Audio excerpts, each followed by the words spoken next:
ಅಯ್ಯೋ ಎಂತ ದೊಡ್ಡ ತಪ್ಪು ಮಾಡಿದ್ನಿ. ನಮ್ಮಿಬ್ಬರಿಗೂ ಒಂದಾಗ ಕೊಡಾಗಿಲ್ಲ ಅಂತೇಳಿ ನನ್ನ ಕೈಯಾದ ನಾನ ಪ್ರಸಾದ ವಿಷ ಹಾಕೊಂಡೆ.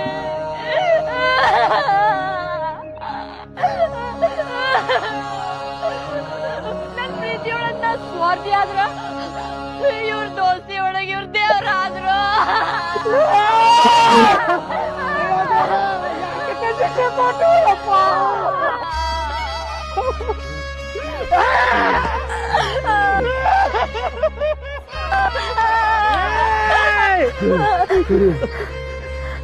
ಮಾತಾಡ್ ಕೂಡ ಇದೇನು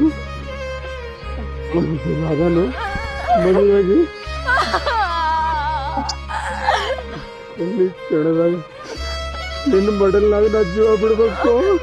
ಇರೋ ತನಕ ನಿನಗೆ ಯಾವಾಗ ಹಾಕ್ಬಿಡಾಗಿಲ್ಲ ದರ್ಶಾ.